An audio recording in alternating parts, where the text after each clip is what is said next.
quite simply, don't ask questions. I just have my phone propped up where it is, and yeah, obviously where I'm at is a little interesting. So don't pay that any mind. This is, just a part 2, of course, to my Pokemon video. I'm reviewing all of the research that I've gathered over, the years and that I have saved on my other YouTube channel. So I've got like 3 different playlists. So here is how I am going to tackle my ideas for Gen 1 in more detail. So this will be basically Gen 1 part 2, I guess. Also, like I said, my phone case has a little stand, so that's why it's this funky angle, and I'm eating, so helps. Alrighty. Blueberries are good. They taste fantastic and amazing, and they're excellent for your health in so many different ways. Anyways, that's what I'm eating. So, in my last little bullet point version, I mentioned that you basically take every single version, you got red and blue, then you got yellow, and if you want to go towards mechanics improving, and, just the difference in mechanics, like I said in that video, you would have to go towards each individual because certain mechanics were improved upon and changed, just for the sake of getting it done out of the way, because there are going to be people who like Gen 1 mechanics. So basically just Generation 1 red and blue mechanics, graphics, and such. And certain perks about that, and certain perks, of course, about, Pokemon Yellow, such as being able to get all 4.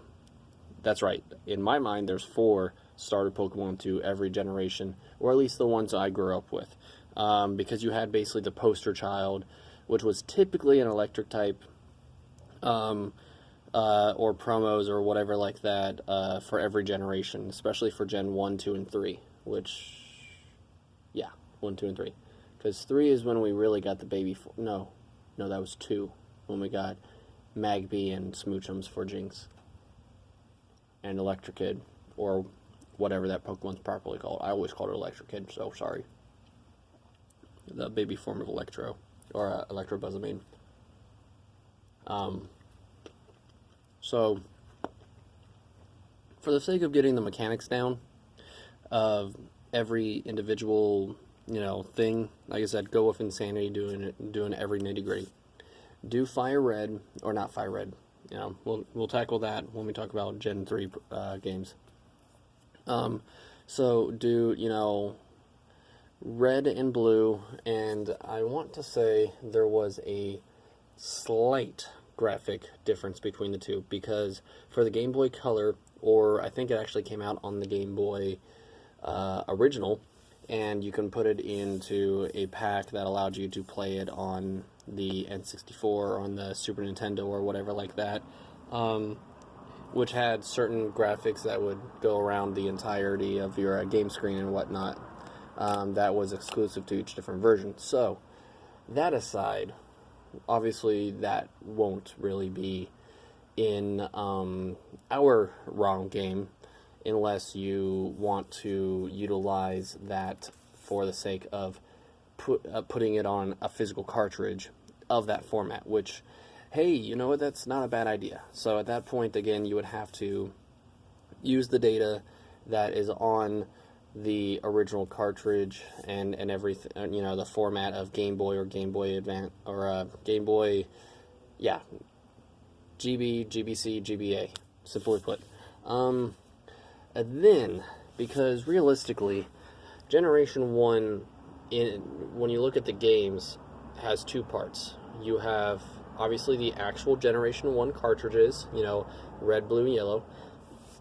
And then, for the sake of maps, you also have, and the complete region, in its entirety. You also have Generation 2, which allows you to go through all of Johto and then connect to Kento, the Keno region. So, and at that point, again, you're just literally doing the same thing for each game, utilizing how would these Pokemon work in this setting. Now, here's where things are going to get tricky and fun when it comes to getting creative. I've seen them somewhere, I don't know where, but I've seen where people have taken like Generation 2, 3, 4, and whatnot, and put them in Generation 1 sprites. So that would be really cool to do in terms of making every game in Generation 1 mechanics. You have, and here's where the genwunners come in, who, again, they don't like fairy types, and everything. You make a game series that goes up to, I don't even know offhand what generation introduced fairy type, but make it to where you figure out how to accommodate those Pokemon existing without the type existing, which I know it's possible because a chunk of the fairy types are like Gen 1 Pokemon, like Clefairy and Jigglypuff, and, a bunch of other Pokemon that basically their types got retconned and retroactively became fairy types. So instead of them being normal type or electric type or whatever they were before, they became fairy type as a primary or secondary, or just completely retconned from, like I said, Jigglypuff, I believe, went from only a normal type to being like normal type and fairy, or just fairy type. I honestly haven't looked it up in a while, so forgive me on that. So yeah, there's that. And again, I think it would be fun to see how the mechanics are in these graphics and the gameplay with like Gen 3 Pokemon and everything, with Gen 2 stats and gameplay mechanics and everything like that, sprites design, just the whole 9 yards. Literally take the game for Gen 3 or Gen 4 or whatever generation and put them in that exact setup. Sprites, mechanics, everything. I think it'd be a fun, challenging thing. Now, here's a basic rule for, since I'm already hitting the 8-minute mark, for everything. When it comes to the evolution line and certain things like that, make it to where there's I want to say there's a typical ratio between what certain types evolve and depending on how many stages they have, when they evolve. So like, let's say, fire types, they evolve into their third stage at like level 30 or 40 or whatever like that. Again, it's been a minute. Or psychic types at a certain stage. So make it to where Pokemon from Generation 1, Pokemon from Generation 2, whatever, it honestly doesn't matter.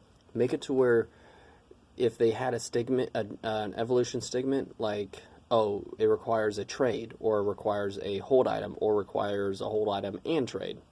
Make it to where there's a way that they can evolve naturally via leveling up. Or another fun way to do it would be make it to where they evolve, obviously, at a certain level, and in a certain environment. So like, Onyx to Steelix has to evolve in a cave, just because they're kind of already rock types and steel types, and found in caves and whatnot. So it makes it easy. And they have to be of a particular level. So it's kind of like the Espeon and Umbreon setup, to where I'm pretty sure, if I remember right, Eevee had to be a certain level to naturally evolve and had to be during the day, and if it was during the day it would be Espeon, and if it was at night it'd be Umbreon, for the Psychic and Dark type. I want to say there might have been another, like, one or two other stigments to those evolutions, like you had to actually make it the EV of a certain happiness level, which I don't recall as a kid, but I also wasn't aware of those IVs or EVs or whatever the stat evolutionary things were. I wasn't aware of those, but I was able to get, without having that knowledge, I was able to, in how my child mind processed certain things within the game, I was still able to evolve it into a Espeon and even a Umbreon on a different gameplay. But yeah, so making it to where evolutions can happen naturally without trade, since this would be a fan-made ROM, which means you don't have a game link or a download or Wi-Fi or whatever the proper cartridge and handheld system would allow. So making it to where you can evolve everything. Alright, you know what, I'm making a separate video talking about all the rules and stuff and everything, or actually I just might make that a part 2. Because to get into every generation and how you would go about the Gen 1 games and then the Gen 2 games and all the rules that I want to go through, it might take a few tries. So again, especially if I'm only making them into short little 10, in between, 10 to 15 minute videos, gotta work with what you got, right? So, ending it here, we'll go into more of the evolutionary rules of how we would do that in the next video.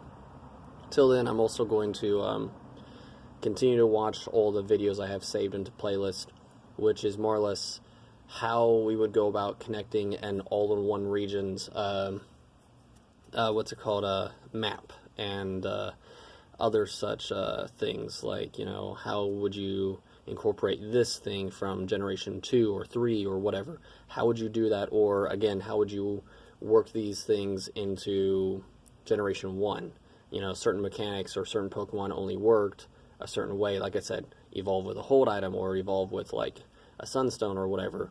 How would you make these work without these mechanics and these components, like in the fact that they were all absent obviously in generation 1? So that will go into part 3, and like I said, while this is uploading, I will continue reviewing everything. So, and also leave a comment, let me know what you think of these ideas, of course.